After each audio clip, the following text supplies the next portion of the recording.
What's up, Hatters and Hatters? This is TheDarkHatty here, and welcome to a randomly surprising video that I know that I didn't think I was going to be doing yet.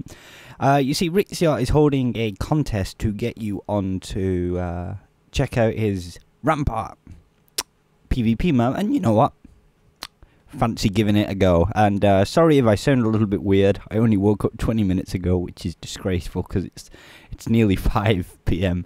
But you know what? I'm gonna do this video, and I think you might like it. So, what it is for the past couple of weeks, me and some friends have been working on this. It's called Overdrive. It's a map. It's a PvP map, actually.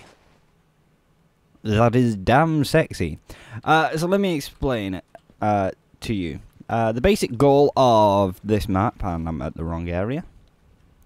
The basic goal of Overdrive, and the one that I felt like I was going for at the start, was nail but sexier, because I feel like with nail it's an amazing map. It's very fun to play. It just doesn't have that nice design feel to it. And I get that a PvP map, you're not supposed to be looking at it, you're supposed to be killing people. But I feel like having something nice to look at and killing people is fun. So that's what I went for.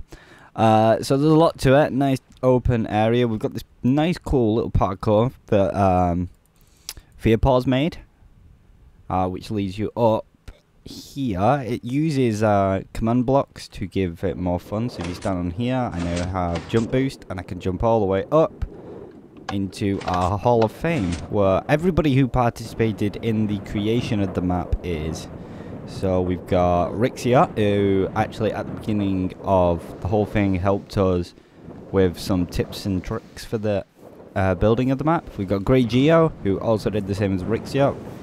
August Flower, who is actually one of the people who helped build the map, which is brilliant. Scruffy the Pig. I don't need to explain that. Old Minecraft, he helped do some of the redstone and beta test.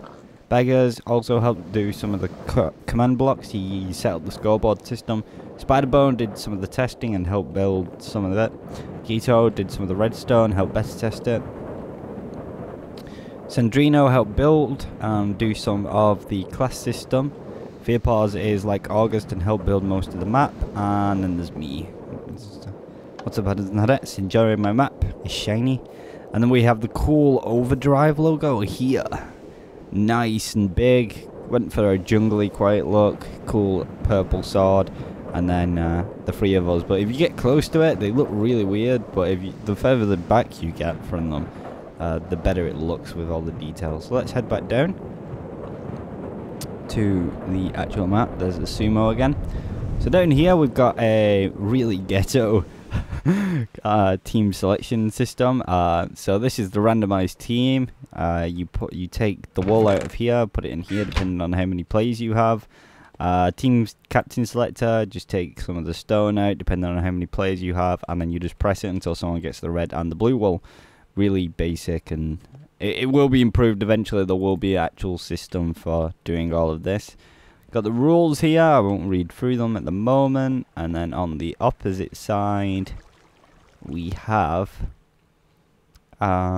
the explanation of the map, explaining that it is designed to be like nail and stuff like that. So that's where Scruffy used to be, and then he got moved up into the Hall of Fame, so I can remove that. Underneath the fountain, I'm going to show you this because it's interesting. There is this book. It is one of the, I believe, 7 August diaries that are already placed about the map. Really cool little things that you can read. They are hilarious. And they're all supposed to say that they're by August, but I couldn't figure out how to do that, so I just left them by the person that wrote them. Then we have the captain pedestals. Once you've figured out who your captains are, they press their button and stand up here. It just gives it more of a defining thing so people can understand who the captain is. We have the change to new map that once you play the game, everybody goes into creative and you can come back here, click that, and it will actually automatically put you into the 2 waiting rooms, which are over there, which I'll explain in a moment. but on the opposite side. So you will then spawn in. If you were attacking the first game, you will automatically become a defender for the second. Then you have your team buttons. Once you've been told to get onto a team, you just run over, press the button, and it zips you off into the waiting rooms and gives you your team color and everything like that. Sumo wrestling, click that. You drop down and splash into the water, and you instantly can start fighting. It's a really good way to decide on who's picking first with team selection. So then we can head over here. These are really cool. We've got the redstone, but that doesn't matter because I'm not explaining any of the redstone right now. But if we head inside of here, this is one of the waiting rooms. Now, both waiting rooms look exactly the same, except the defending team doesn't have these, and that's because that's the delay. Got a nice fireplace. None of this really does anything. It's just a nice design to have. A cool roof with some weird light. Oh, I believe those are where command blocks are. Some seats to park your backsides on. Nice table to sit around, have a cup of tea before the game begins. Jukebox, all the discs, so enjoy your your music. Then we've got the ready lever, so when everybody's ready. Now, at the moment, when you end a game, for some reason, I can't figure out how to change this yet, and I'm working on it, but everybody has their effects still at the end of the game, so it is requested that you drink a bucket of milk, and if you need food, om nom nom. But I will be working on a way to fix that in the future. So let's mark that up. Same for the other side, both exactly the same. And okay, once the game begins, the defending team is zipped off over here, and the invading team follows about a minute and a half later, I believe. And this is the prize area of the map. This is possibly the thing that defines the map and makes it different to Nail. And this is the class system. This took a long time to work out, and some of the classes do need changing still. So I'm going to run you through them very quickly. I will be putting out a video explaining how to use each class. So then we have the Paladin class at the start. This is the complete opposite to the Death Knight class over there. The Paladin class comes with a sword and is very powerful. It's a good idea to try and get rid of this very quickly. We have the White Mage, who is given a bunch of potions for healing purposes. The Rage class, very powerful class, very nauseous. It will give you a headache. Suggest you don't play this too much. The Buff class only stays in the game for a couple of seconds and is given every single buffing potion, so it's best to get in there, splash as many people as you can, and then die. The Chaos class does exactly what it says on the tin, blows stuff up. Sponge Defender, one use only. One use only. That's the same with the Paladin and Death Knight class. They only have one use, and I believe it says it on this side, but not this one, so I need to change that. One use means that you can only use it once. If you try pressing the button after it's been used, this piston will shut up, remove that redstone, so it won't activate anyway, so don't worry about that. Gives you a bunch of blocks, some lava, some water for defending your obsidian, so it's not really a sponge, and we just never changed it. Arch class, get some nice stuff with that. Bow, some armor, bunch of arrows, that's all you really need. Knight class, loads of full set of iron armor, iron sword, strongest class, but it's very, very slow. Heavy armored, so you get slowness. Assassin class, possibly the most annoying class that has ever existed. Most people hate this class. You are invisible for about 2 minutes. You also have a splash potion of invisibility, which needs changing because people have been buffing other classes by splashing them. It's quite annoying most of the time. Gets an iron sword and is possibly the most used class. The main thing about the assassin class, though, is it has very high mining fatigue, so you swing very, very slowly, and you cannot destroy the obsidian no matter what. Then we have the black mage, opposite of the white mage, black armor, black leather armor with some enchantments on it, and some pretty decent splash potions of damage. Then we have the rage quit button. I'm not going to tell you what that does, you'll have to click it. Black Mage, Assassin, Archer, oh, Knight, Archer, and then we had the Naked Rush class. Very rarely used. It does get haste and high speed potions, but you also have blindness and nausea, I think. It's a class designed to try and win the game from the very start, but sadly it doesn't really work and needs changing a little.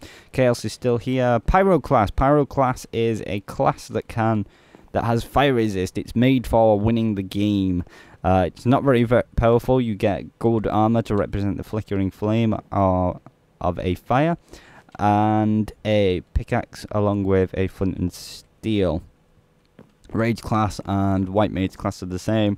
Death Knight is the opposite of the Paladin in that it has a bow rather than a sword. Then behind here we have the long expansive track, that is the Defender's Delay respawn. So now what we can do is we can actually pick a class. I pick a class, one that's not too bad. Let's pick the Archer class so I can just show you the way it works. So if I click this, drops me down, gives me my armor, and then plunks me into the map. You do sadly have to put the armor on, and I know about the whole dispenser thing with 1.5, but it was easier because it's not limited. So you spawn in, you've got chests full of food.